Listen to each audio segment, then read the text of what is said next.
Welcome to the Prayagraj institute daily current affair की series में आज हम बात करेंगे 3 और 4 दिसंबर से संबंधित महत्वपूर्ण घटनाओं के बारे में। तो इन महत्वपूर्ण घटनाओं में कुछ जो विशेष हैं उनमें हम खास तौर से चर्चा करेंगे, जैसे कि विश्व डिजिटल प्रतिस्पर्धात्मक रैंकिंग 2023 में भारत को कौन सा स्थान प्राप्त हुआ है, मतलब कि वर्ल्ड डिजिटल कॉम्पिटिटिव इंडेक्स 2023 के बारे में चर्चा करेंगे। और किस ओलंपियन ने सर्वश्रेष्ठ खिलाड़ी के लिए 35वां 35th जिमी जॉर्ज फाउंडेशन पुरस्कार जीता है। और जो बहुत ही इंपॉर्टेंट है, जो हाल फिलहाल में चर्चा में भी है, वह यह कि पीएम मोदी ने किस वर्ष आयोजित होने वाले COP33 शिखर सम्मेलन की मेज़बानी करने का प्रस्ताव रखा है। तो ये जो है कुछ महत्वपूर्ण बिंदु हैं जिनकी चर्चा आज के वीडियो में हम करेंगे। लेकिन उससे पहले हम इस पहले प्रश्न के साथ हम इसको जो है शुरुआत करेंगे इस वीडियो की। तो पहला प्रश्न ये है कि हाल ही में, ध्यान दीजिएगा, हाल ही में किस सामाजिक कार्यकर्ता को रोहिणी नैयर पुरस्कार से सम्मानित किया गया है। ठीक, तो यहाँ पे जो सोशल वर्कर हैं उनके नाम दिए हुए हैं और इस 4 ऑप्शन में आपको जो है सही उत्तर बताना है। और प्रश्न क्या है कि किस सामाजिक कार्यकर्ता, मतलब कि सोशल वर्कर को रोहिणी नैयर पुरस्कार से सम्मानित किया गया है। तो ये हैं Dinanath Rajput, option number C. अब जानेंगे इनके बारे में डिटेल में। ठीक है, तो दीनानाथ राजपूत जो हैं वो एक सोशल वर्कर हैं। तो सोशल वर्कर दीनानाथ राजपूत को किसान उत्पादक संगठन, ठीक है, ध्यान दीजिए, किसान उत्पादक संगठन मतलब कि फार्मर प्रोडक्शन ऑर्गेनाइजेशन FPO के माध्यम से छत्तीसगढ़ के नक्सल प्रभावित क्षेत्रों में 6000 से अधिक आदिवासी महिलाओं के जीवन को बदलने में उनके उत्कृष्ट योगदान के लिए रोहिणी नैयर पुरस्कार से सम्मानित किया जाएगा। ठीक है, तो इनका जो है वो एरिया क्या है, तो छत्तीसगढ़ के नक्सल प्रभावित जो क्षेत्र हैं वहाँ पे 6000 से भी अधिक जो आदिवासी महिलाएं हैं उनके जीवन को बदलने में इनका उत्कृष्ट योगदान है। और इसी योगदान की वजह से जो सामाजिक कार्यकर्ता हैं दीनानाथ राजपूत, उनको इस वर्ष रोहिणी नैयर पुरस्कार से सम्मानित किया जाएगा। अब इस पुरस्कार के बारे में जानते हैं। तो रोहिणी नैयर पुरस्कार का यह दूसरा संस्करण है, मतलब कि सेकेंड एडिशन है। इसका पहले एडिशन जो है आ चुका है। ठीक है, जिसे प्रसिद्ध अर्थशास्त्री, ठीक है, जो इकोनॉमिस्ट हैं, रोहिणी नैयर की स्मृति में स्थापित किया गया है। ठीक है, तो रोहिणी नैयर पुरस्कार जो है किसके नाम पे दिया जा रहा है, रोहिणी नैयर जो कि एक प्रसिद्ध इकोनॉमिस्ट थे जिनका वर्ष 2021 में निधन हो गया है। तो इनकी डेथ कब हुई है, 2021 में। इसमें पुरस्कार विजेता को 10 लाख का नकद पुरस्कार दिया जाएगा। ठीक है, तो 10 लाख का नगद पुरस्कार जो है इसमें दिया जाता है। और इस वर्ष का पुरस्कार किसको जाएगा, दीनानाथ राजपूत को। अब चलते हैं अगले प्रश्न की तरफ। हाल ही में किसे दक्षिण पूर्व एशिया, मतलब कि साउथ ईस्ट एशिया के लिए WHO वर्ल्ड हेल्थ ऑर्गेनाइजेशन की क्षेत्रीय निदेशक के रूप में चुना गया है। ये बहुत ही इंपॉर्टेंट प्रश्न है, इसको ध्यान में रखना है। ठीक है, आने वाले एग्जाम में जो है ये प्रश्न आना लगभग तय है। ठीक है, तो ये हैं साइमा वाजेद।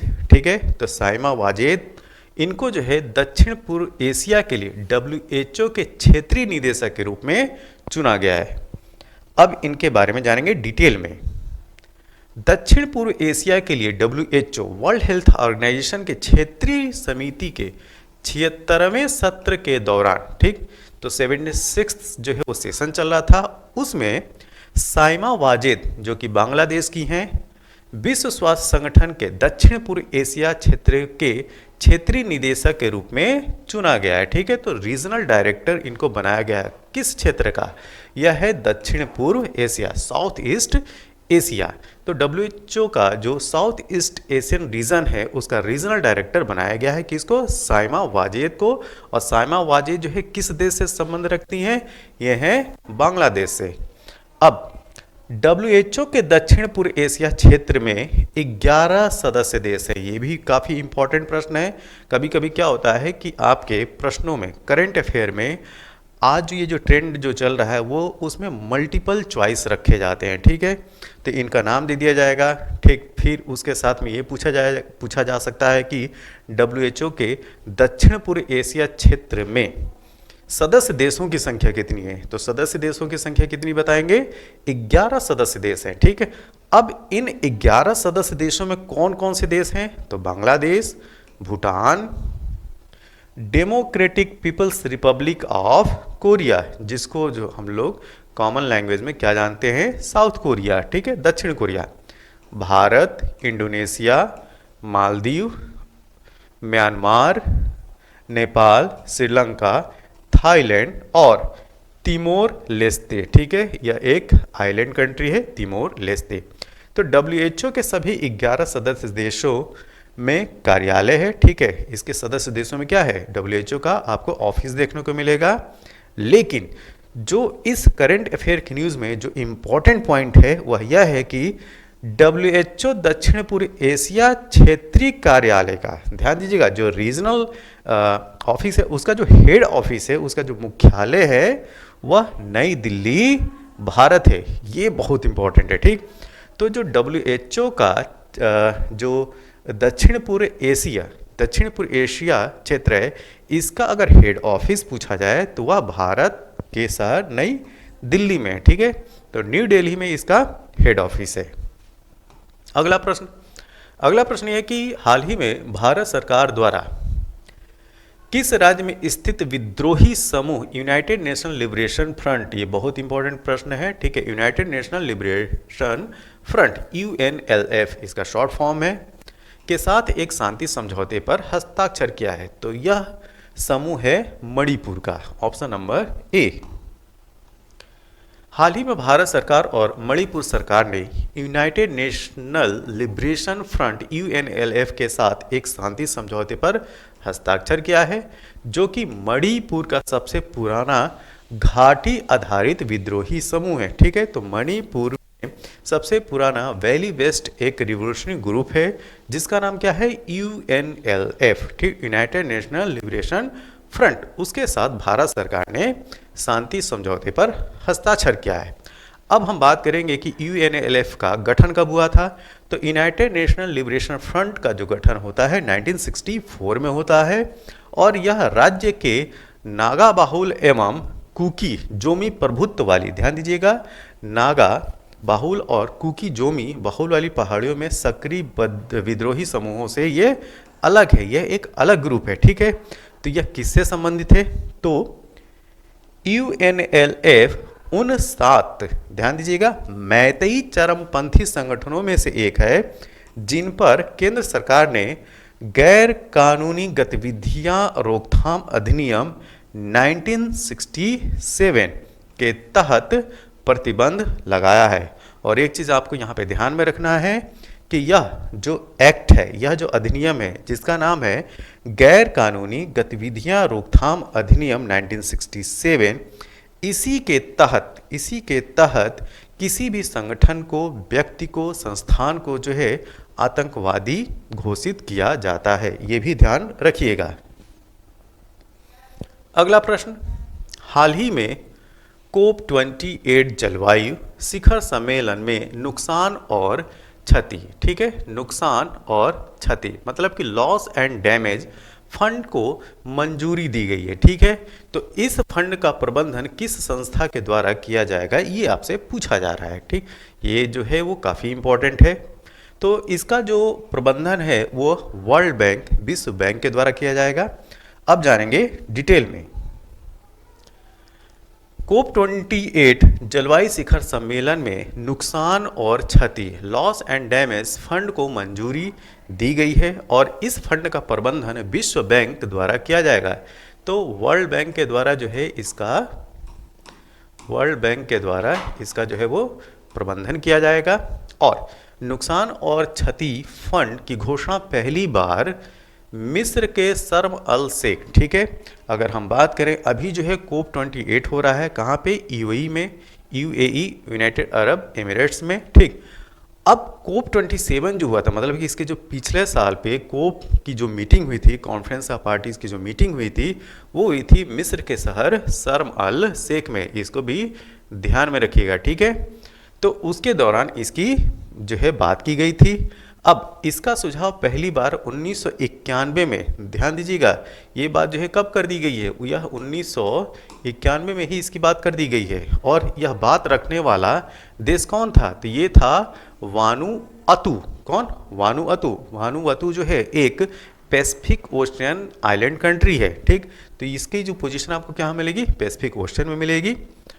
अब बात आती है कि यह है क्या, यह जो फंड है उसकी व्यवस्था क्यों की जा रही है। तो यह कमजोर देशों को जलवायु परिवर्तन, जो क्लाइमेट चेंज के प्रभाव से लड़ने में मदद करने के लिए एक नुकसान और क्षति कोष है।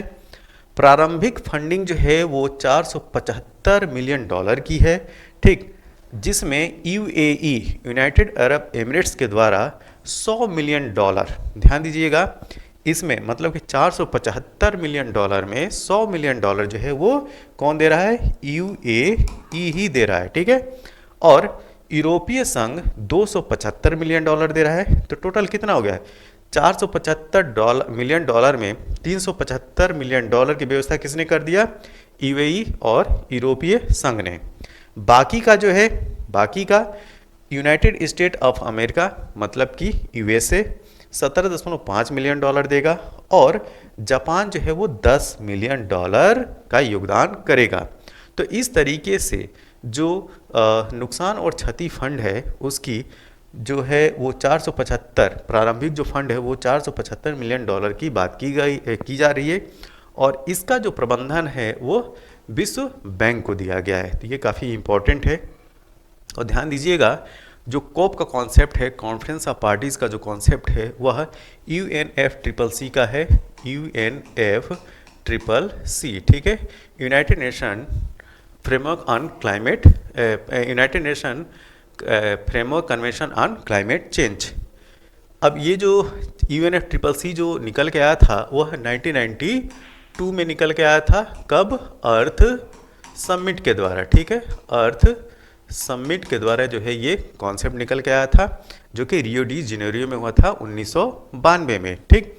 और UNFCCC के तहत जो कोप का जो कॉन्सेप्ट है वो इफेक्टिव होता है 1994 में, 1994। और UNFCCC की कोप की जो पहली मीटिंग होती है, ध्यान दीजिएगा, अगर कोप 1 की बात की जाए तो इसकी जो पहली मीटिंग होती है वो होती है जर्मनी की कैपिटल बर्लिन में। कहाँ पे होती है? बर्लिन में, ये याद रखिएगा, ठीक है, बर्लिन में इसकी पहली बैठक होती है कॉन्फ्रेंस ऑफ पार्टीज़ की। अगर आपसे ये पूछा जाए कि कोप की वह कौन सी बैठक है जो भारत में हुआ है, तो कोप 8, COP8, ठीक है, कॉन्फ्रेंस ऑफ पार्टी की जो 8वीं बैठक होती है वह इंडिया में होता है, भारत में होता है, ठीक है। और यह बैठक किस वर्ष में होती है, तो ये भी याद रखिए वो 2002 में होता है, ठीक है। तो ये जो है कुछ बातें याद रखिएगा। नेक्स्ट, हाल ही में पीएम मोदी ने किस वर्ष आयोजित होने वाले COP33 शिखर सम्मेलन की मेज़बानी करने का प्रस्ताव रखा है, तो इसकी मेज़बानी 2028, जो 2028 का वर्ष होगा उसमें जो COP33 होगी उसकी मेज़बानी करने की बात भारत के द्वारा रखी गई है। जैसा कि पिछले स्लाइड में मैंने बताया कि UNFCCC ने जो है वो कोप का कॉन्सेप्ट जो इंट्रोड्यूस किया, और UNFCCC United nation framework convention on climate change, ठीक, इसकी बात जो है वो 1992 में की जाती है, ठीक, फिर से देख लीजिए। और यह बात की जाती है कब? अर्थ समिट के द्वारा, अर्थ समिट के द्वारा, ठीक। और ये जो अर्थ समिट है वो कहाँ होता है? रियो डी जेनेरियो में होता है, रियो डी जेनेरियो। और रियो डी जेनेरियो है कहाँ पे? ये है ब्राज़ील में, ब्राज़ील के शहर रियो डी जेनेरियो में अर्थ समिट होती है 1992 में। वहाँ पे UNFCCC की बात की जाती है। और UNFCCC इफेक्टिव होता है 1994 में, 1994 में। और इसकी जो पहली कॉन्फ्रेंस ऑफ पार्टीज़ की जो पहली बैठक होती है COP1, वो होता है जर्मनी के कैपिटल बर्लिन में। ठीक है, तो पहली बैठक जो होती है कोप 1 की वो बर्लिन में होती है और यह जो टाइम होता है 1995 में। तो एक बार फिर से देख लीजिए, UNFCCC United nation framework convention on climate change 1992 में कॉन्सेप्ट आता है और ये कैसे आता है, ये अर्थ समिट के दौरान आता है जो कि रियो डी जेनेरियो में होता है। और रियो डी जेनेरियो जो है वो कहाँ का शहर है, ब्राज़ील का। UNFCCC इफेक्टिव होता है 1994 में और इसके तहत कॉन्फ्रेंस ऑफ पार्टी कोप 1 की जो पहली बैठक होती है वो 1995 में 1995 में जर्मनी के कैपिटल बर्लिन में होती है। तो ये चीज़ याद रखिएगा। और भारत में जो इस जो बैठक हुई है कोप की, वो हुई है कोप 8। कोप 8 की बैठक जो है वो इंडिया में होता है, कब, 2002 में। तो ये चीज़ थोड़ा सा ध्यान रखना है। अब चलते हैं अगले प्रश्न की तरफ। ओके, इसकी एक्सप्लेनेशन को देख लेते हैं कि जो कोप 28 है उसमें क्या बात है। तो पीएम मोदी ने कोप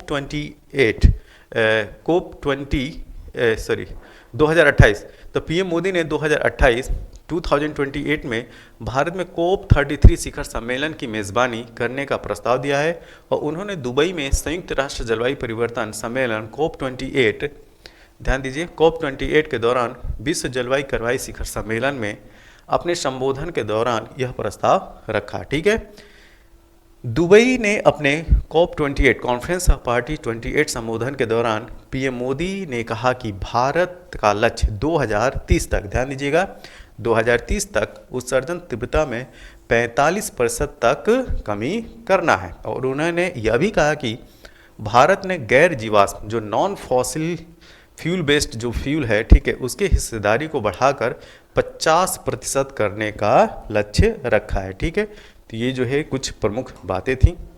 अब हम बात करते हैं अगले प्रश्न में। हाल ही में कोप 28 शिखर सम्मेलन के दौरान भारत और किस देश द्वारा लीड IT 2.0 की जो है वो पहल शुरू की गई? तो यह की गई है स्वीडन के साथ, ऑप्शन नंबर ए। तो प्रधानमंत्री ने भारत और स्वीडन द्वारा कोप 28 के दौरान सह आयोजित एक कार्यक्रम में लीड IT 2.0 नामक पहल शुरू की है। और भारत और स्वीडन ने मूल रूप से न्यूयॉर्क, ध्यान दीजिएगा, न्यूयॉर्क में 2019 में संयुक्त राष्ट्र जलवायु कार्रवाई शिखर सम्मेलन में लीड IT 2.0 पहल शुरू की थी। तो इसकी शुरुआत जो है वो 2019 में की जाती है। इसका उद्देश्य जो है निर्णय निर्माताओं के बीच सहयोग को बढ़ावा देना है और साथ ही उद्योग के शुद्ध शून्य उत्सर्जन, ठीक है, नेट जीरो इमिशन। तो नेट जीरो इमिशन में परिवर्तन में तेजी लाने में मदद करने के लिए सार्वजनिक और निजी क्षेत्र, ध्यान दीजिएगा, पब्लिक और प्राइवेट क्षेत्र की कंपनियों को एक साथ लाना भी इसका उद्देश्य है। अगला प्रश्न, हाल ही में किस ओलंपियन ने केरल के सर्वश्रेष्ठ खिलाड़ी के लिए 35वां जिमी जॉर्ज फाउंडेशन पुरस्कार जीता है? तो ये है मुरली श्रीशंकर, ऑप्शन नंबर ए। तो ओलंपियन मुरली श्रीशंकर ने केरल के सर्वश्रेष्ठ खिलाड़ी के लिए 35वां जिमी जॉर्ज फाउंडेशन पुरस्कार जीता है। श्रीशंकर ब्रिटेन में आयोजित राष्ट्रमंडल खेल, थाईलैंड में एशियाई चैंपियनशिप और चीन में आयोजित एशियाई खेलों में लंबी कूद में रजत पदक, मतलब कि सिल्वर मेडल जीता है। और इस पुरस्कार में 1 लाख रुपए का नकद पुरस्कार और एक पट्टिका दी जाएगी और यह पुरस्कार जो है वो 22 दिसंबर को प्रदान किया जाएगा। हाल ही में international institute for management development द्वारा जारी विश्व डिजिटल प्रतिस्पर्धात्मकता रैंकिंग 2023 में भारत को कौन सा स्थान प्राप्त हुआ है? ठीक है, तो ये क्या है, डिजिटल कॉम्पिटिटिव इंडेक्स। तो वर्ल्ड डिजिटल कॉम्पिटिटिव इंडेक्स 2023 में भारत को कौन सा स्थान प्राप्त हुआ है, यह पूछा जा रहा है। तो भारत को जो है 49वां स्थान प्राप्त हुआ है। इसके बारे में डिटेल में जानते हैं। तो international institute for management development IMD ने अपनी 2023 विश्व डिजिटल प्रतिस्पर्धात्मकता रैंकिंग WDCR जारी की है और रैंकिंग अनुसार भारत को 64 अर्थव्यवस्थाओं में 49वें स्थान पर रखा गया है। WDCR एक व्यापक मूल्यांकन है जो दिखाता है कि कृत्रिम बुद्धिमत्ता मतलब कि आर्टिफिशियल इंटेलिजेंस के उदय के बीच देश डिजिटल परिदृश्य में कैसे आगे बढ़ रहे हैं। इस रैंकिंग में संयुक्त राज्य अमेरिका मतलब कि यूएसए शीर्ष स्थान पर है, मतलब कि टॉप पोजीशन पर कौन आ गया, यूएसए, अमेरिका। वहीं नीदरलैंड जो है वो सेकंड पोजीशन पे है, और सिंगापुर मतलब कि एशिया में अगर बात किया जाए तो सिंगापुर जो है पहले स्थान पे होगा, लेकिन पूरे वर्ल्ड लेवल पे बात किया जाए तो सिंगापुर जो है वो उसको रैंकिंग जो है वो तीसरा स्थान हासिल किया है। और इसमें टोटल देश जो है वो कितने शामिल किए गए थे, 64। इन 64 अर्थव्यवस्थाओं में भारत को जो रैंकिंग प्राप्त हुई है वो है 49th, 49वां। ठीक है, तो ये इसके बारे में इंफॉर्मेशन थी। तो ये था हमारा 3 और 4 दिसंबर से संबंधित जो करंट अफेयर की घटनाएं थी, और करंट अफेयर की घटनाओं के साथ में जो उसमें जो प्रश्न थे वो। तो यह वीडियो आपको कैसा लगा, जैसा भी लगा हो आप अपने सुझाव जो हैं कमेंट बॉक्स में ज़रूर दें। और इस वीडियो के PDF के लिए आप हमारे Telegram channel the Prayagraj institute को ज्वाइन कीजिए और इस वीडियो की PDF को प्राप्त कीजिए। तब तक के लिए थैंक यू, धन्यवाद।